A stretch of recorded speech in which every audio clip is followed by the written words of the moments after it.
Thank you very much for the introduction, and thank you for organizing committee to inviting me to speak in this conference. It's my great pleasure to be here today, and in next 30 minutes or so I will talk about the ultrasound of the elbow, ligaments, tendons, and nerves. So I wish to also thank to some of my friends who helped me with some ligament cases, and I have no any disclosures. So what we're going to do is going to describe target approach for ultrasound evaluation of the elbow ligaments, tendons, and nerves, show normal ultrasound appearance of these structures, and demonstrate ultrasound appearance of the common traumatic and pathologic findings of the elbow ligaments, tendons, and nerves.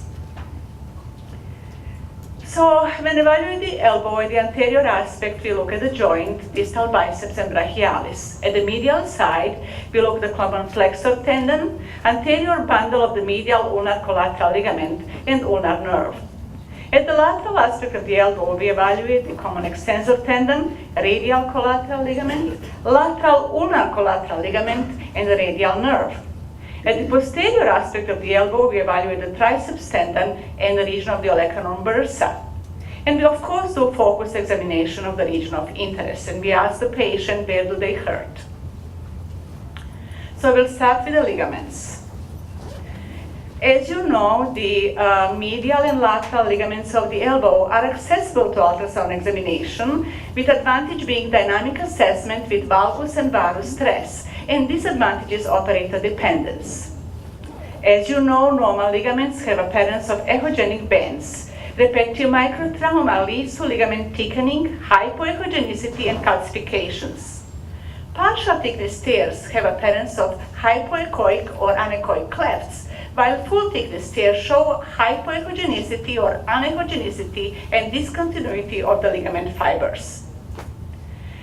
The medial ulnar collateral ligament of the elbow is chief stabilizer of the elbow against valgus stress with more than 20 degrees of flexion. There are three bundles, the anterior one, which is the most important and can be divided in two parts, the anterior and posterior. Then the posterior bundle and the transverse. When evaluating the ulnar collateral ligament of the elbow by ultrasound, elbow should be flexed approximately 30 degrees.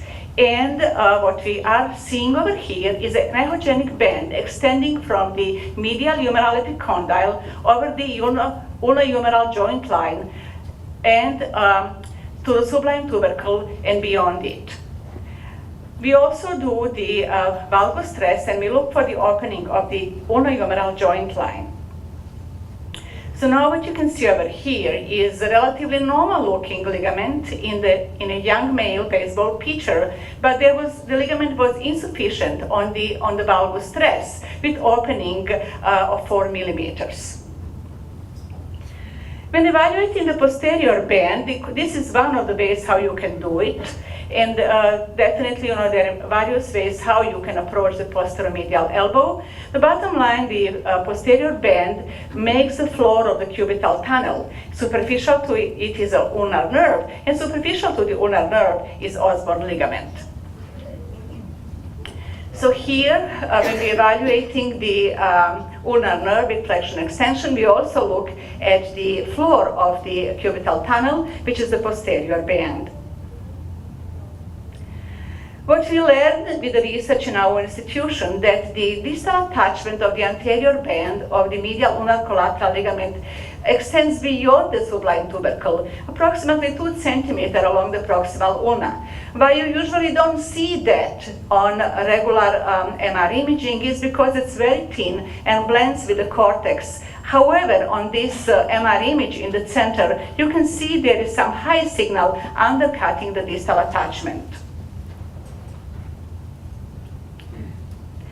So we also did a cadaveric study, and we measured the ulnar footprint along the proximal ulna and correlated that with histologic, with cadaveric dissections. And we had a very good correlation, and we found that this attachment measures 2 centimeters and more. So MUCL injuries occur with valgus stress on the flexed elbow in throwing athletes. And there are destruction forces to the medial and tension to the lateral aspect of the elbow. This is classically seen with baseball in late cocking or acceleration phase, but can be seen with the other sports activities. The most commonly injured is the anterior bundle of the medial ulnar collateral ligament, and associated injuries include annular ligament and triceps tendon injuries in the dominant extremity. Chronic valgus stress is associated with capitellar injuries. The first time the medial ulnar collateral ligament was reconstructed in 1974 by Dr. Frank Judd on baseball pitcher Tommy John, and because of that we called it Tommy John procedure. And the ligaments is reconstructed by using one of the tendons like palmaris longus or semitendinosus. So when evaluating for laxity of this ligament, we again apply valgus stress, and we also correlate with the asymptomatic contralateral elbow. And any asymmetry of more than 1 or 2 millimeters with valgus stress at ulnar trochlear joint is considered abnormal. On the right, you can see in the upper row images of insufficient ligament with abnormal opening of the ulnar trochlear joint with valgus stress when compared to the asymptomatic contralateral left side. How you can stress this ligament? Well, you can do it, just physically stressing it, or using a torque device, or just using a gravity stress, which I learned recently. Here is another young baseball pitcher with thickened and somewhat hypoechoic symptomatic ligament, medial ulnar collateral ligament, which was insufficient with stress, and that's in the upper row, when compared to the normal side, which was asymptomatic in the lower row. So here is someone who had surgically repaired medial ulnar collateral ligament of the elbow. You can see over here thickening of the ligament with some surgical material within, echogenic foci, and also you can see widening of the joint line because the ligament was lax with the valgus stress. Now we can also demonstrate over here sonographic T sign, which is characterized by hypoechoic or anechoic cleft, under-reaming the ulnar attachment of the anterior band of the medial ulnar collateral ligament, and this is shown by green arrows, and that is sonographic T sign, and this ligament also was insufficient with stress with abnormal opening of the ulnohumeral joint. With more chronic changes, you can see calcifications in the pathway of the anterior band of the medial ulnar collateral ligament. You can see over here the blue arrow is showing the calcification. You can see in the plain film, a little bit more difficult to see on corresponding MR images. And you can also see that there is hypoechogenicity to anechogenicity at the humeral origin site of the anterior bundle, consistent with partial thickness injury. Here are the examples of partial and full thickness tears of the medial ulnar collateral ligament anterior bundle. On the left, you can see thickened and hypoechoic ligament consistent with partial thickness injury, and on the right, you can see full thickness tear indicated by green arrow, and also you can see some hypoechogenicity of the common flexor tendon, and associated injuries do happen. The reconstruction is shown. The way how the reconstruction is done is shown in the lower row on the right, and this was by using the palmaris longus tendon. Now the sonar elastography is newer imaging modality which is kind of picking up and is used to evaluate for elasticity of the tissues, including the musculoskeletal tissues. A lot of work was done on tendons, but positive work was done on the ligaments. And this is an example of normal shear wave elastography of the anterior bundle of the medial ulnar collateral ligament in an upcoming paper from our institution. On the lateral aspect of the elbow, there is lateral collateral ligamentous complex consisting of radial collateral ligament, lateral ulnar collateral ligament, which is major stabilizer against varus stress, and posterolateral rotatory instability, annular ligament above the radial head, and variably present accessory collateral ligament, and I never look for the last one.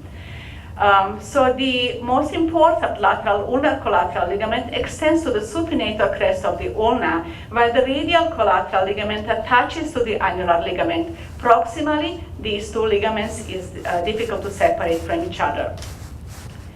So when I am trying to separate the radial collateral ligament and annular ligament from the common extensor tendon, I'm using anisotropy, and that helps me in separating these structures. And you can see in the lower row on the left, radial collateral ligament underneath of the common extensor tendon, and again the radial collateral ligament is blending with the annular ligament. This is the positioning for evaluation of the annular ligament, like a cobra position. You can see it superficial to the highly articular cartilage of the radial head. The lateral ulnar collateral ligament is a little bit more tricky to evaluate, and this is from one of the papers, and I learned from there, the European literature. When you, in cobra position, just like a slide the transducer towards the supinator crest of the ulna, you will be able to see the ulnar attachment of the lateral ulnar collateral ligament, and helpful is to see these couple vessels in the vicinity of the attachment. The proximal aspect of this ligament is a little bit more easy to see. It's just posterior to the radial collateral ligament.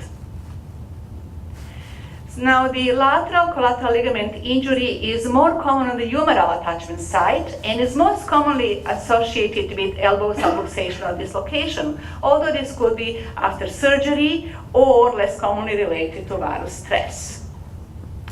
So injury of the lateral ulnar collateral ligament is associated with posterolateral rotatory instability or chronic overuse injury of the common extensor tendon, going to several stages. And the stage 1 comprises the lateral ulnar collateral ligament tear plus minus radial collateral ligament tear and posterior capsular injury. And I'm not going to read all of this because of time constraints. But finally, there is a tear of both lateral and medial ligaments, as well as injury of the common extensor and common flexor tendons. And even, the pronator teres can be injured. Here I am showing the normal sonographic appearance of the radial collateral ligament underneath of the common extensor tendon and corresponding MR image. Here is someone with partial thickness injury of the proximal radial collateral ligament. You can see hypoechogenicity under the red arrow on the upper left, and on the right you can see there is hyperemia on color Doppler interrogation. Also, some hypoechogenicity and hyperemia in the overlying common extensor tendon as associated injury. This ligament was also lax with varus stress, as you can see over here, as abnormal opening of the joint line, and this is in the on this image over here. Now, this is from literature. I have no example of this. This is snapping of the annular ligament in extension when the ligament invaginates in the radiocapitellar joint and relocates with flexion. And here is a nice paper from University of Michigan in recent literature looking at the footprint of the radial collateral ligament versus the common footprint with common extensor tendon in cadaveric specimens and on MR arthrograms, and finding that radial collateral ligament footprint covers about 54% of the common footprint. And again, the radial collateral ligament originates from the lateral epicondyle in the intertubercular groove. Here is an example of full thickness tear of the radial collateral ligament by the radial head, shown by the red arrow. And here is an example of lateral ulnar collateral ligament tear associated with posterolateral rotatory instability. And this is by the distal attachment site, you've seen over here. And you can see on the corresponding MR image there is edema in the posterior capitellum.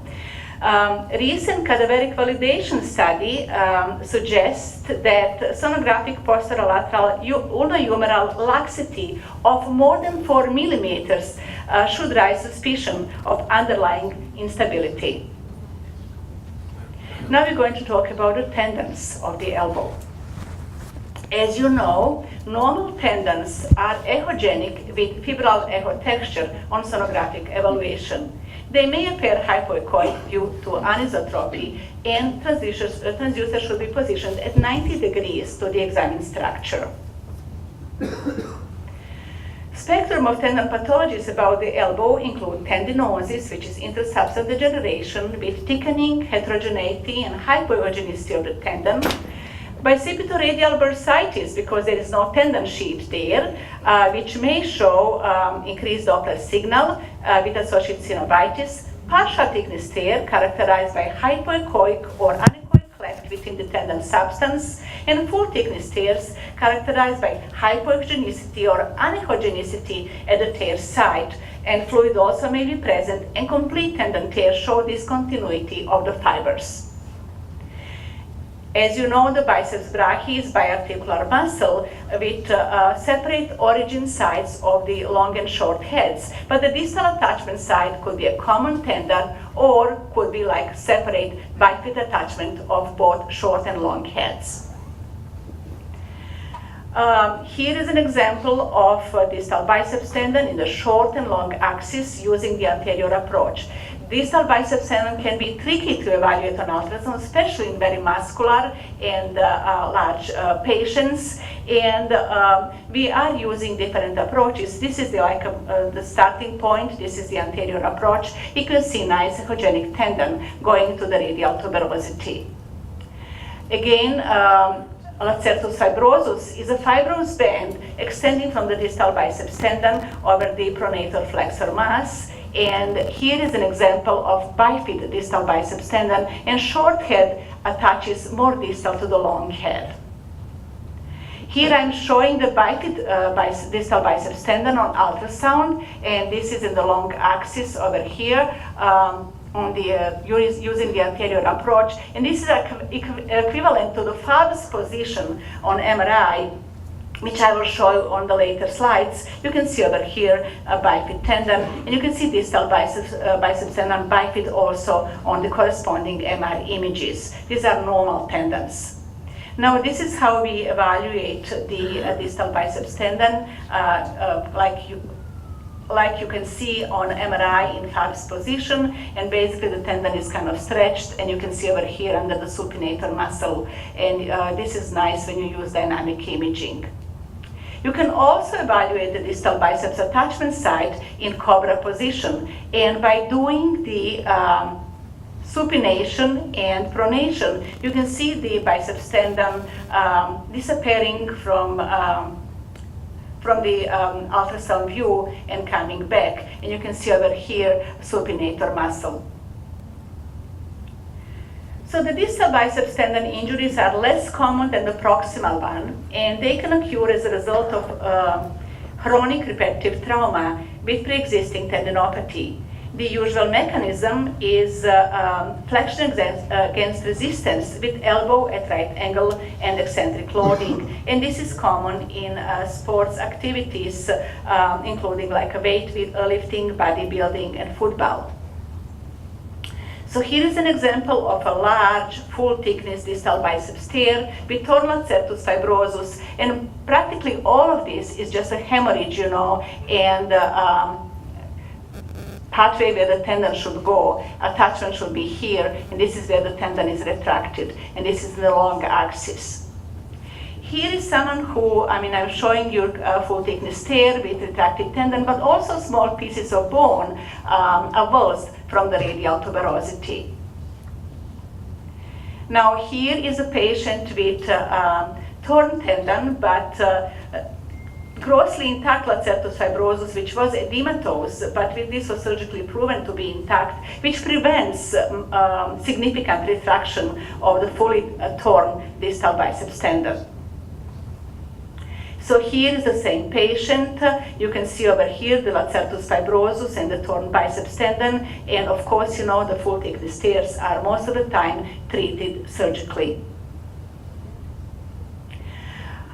Occasionally, people present with palpable masses in the antecubital fossa, as this lady did, and this was called as a mass on vascular ultrasound and happened to be the bicipital radial bursitis, proven on subsequent MRI study. You can also see a little bit of edema in the supinator muscle, and also we need to know that distended bicipital radial bursa can compress the radial nerve and cause the supinator syndrome. Little bit of tendinopathy of the distal biceps tendon, not big deal, no tearing. And now the triceps tendon. As you know, the triceps muscle has three heads, long, medial, and lateral, and the function is to provide extension of the elbow. There are different ways you can examine the triceps on ultrasound. This is one of the ways, and you look basically the tendinous attachment of the long and lateral heads and muscular attachment of the medial head. The mechanism of injury of the triceps tendon is the fall on flexed elbow, overloading the triceps in an attempt to extend against the fall. And mechanically equivalent injury is fracture of the olecranon tip. You can see over here in this patient, there is avulsion of the olecranon tesophyte associated with triceps tendon tear. And frequently they are associated with underlying systemic conditions. So this is the patient who had an MRI done of the humerus to evaluate for arm pathology, and single image showed full thickness tear of the distal triceps tendon, which was later on evaluated by ultrasound. You can see large hematoma at the tear site, and the tendon was completely torn and retracted, and little pieces of bone as well.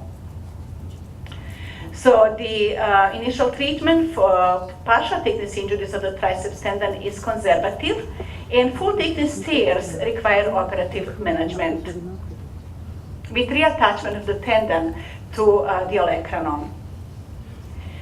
Now the common extensor tendon is examined like in this position. It should be echogenic normally, and the lateral epicondylosis, or frequently called epicondylitis or tennis elbow, is wrong terminology, because this condition is caused by chronic repetitive trauma due to varus stress of the elbow joint.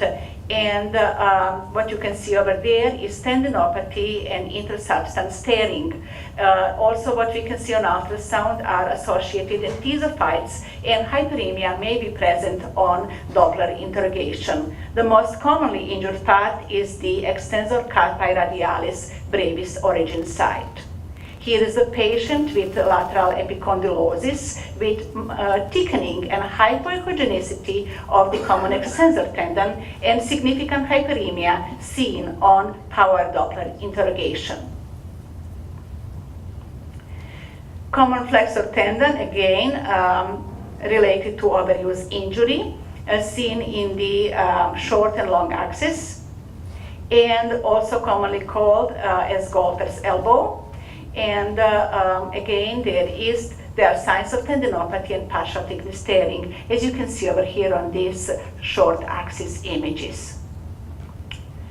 Now we're going to talk at the end about the nerves about the elbow, and start with the ulnar nerve, which is located at the posteromedial aspect of the elbow in the cubital tunnel. And just to tell you about the boundaries of the cubital tunnel, so the floor again is the posterior band of the medial ulnar collateral ligament. Roof makes flexor carpi ulnaris aponeurosis between the humeral and ulnar heads and os-bone ligament, and the walls are made of the medial epicondyle and olecranon. And then the ulnar nerve is seen in the cubital tunnel.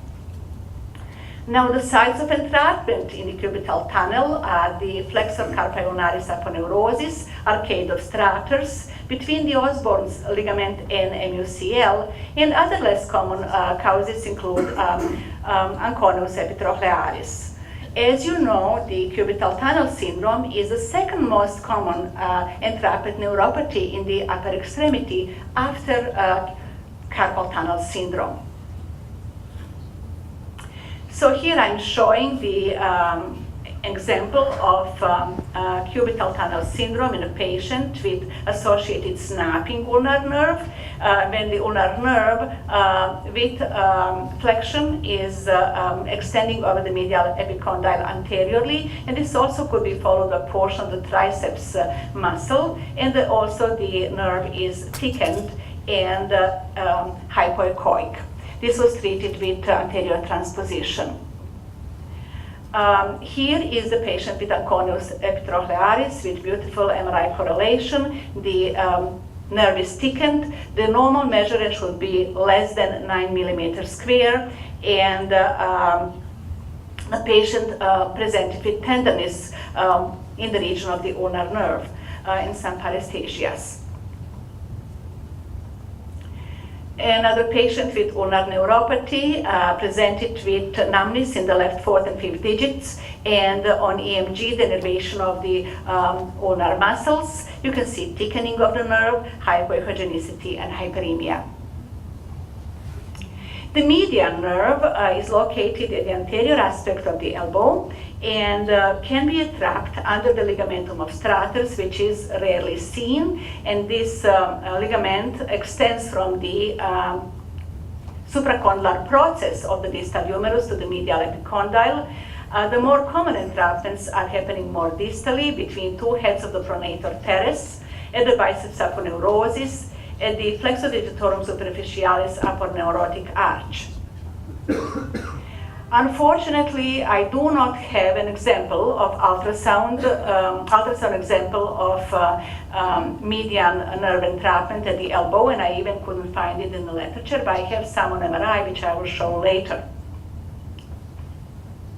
This is just showing the normal median nerve running by the pronator teres. And finally, the radial nerve, which runs at the anterolateral aspect of the elbow and divides into the superficial and deep branches. The deep branch is a posterior interosseous nerve, which dives between the two heads of the supinator muscle to reach the posterior aspect of the forearm, and the superficial branch, which extends through the distal forearm underneath of the brachioradialis. The most common sites of compression are arcade of Frosch or distal supinator muscle, and basically the arcade of Frosch is the fibrous band, which is in about 30 to 50% of individuals at the superior aspect of the supinator muscle, and then the other entrapment site could be between two heads more distally. This also may occur due to prominent radial recurrent artery or leash of Henry, and at the medial edge of the extensor carpi radialis brevis. So here is an example of posterior interosseous nerve or supinator syndrome with thickening of the posterior interosseous nerve, as can see, we are seeing here. And what you can see on this ultrasound image here in the short axis, there is marked atrophy of the supinator muscle, which is seen as increased echogenicity. So at the end, ultrasound examination represents a powerful imaging modality in evaluation of several traumatic and non-traumatic pathologic conditions of the elbow tendons and nerves. And ultrasound also provides adequate evaluation of the elbow ligaments with appropriate examiner expertise. Here are some references I used for preparation of this lecture, and toda, I thank you.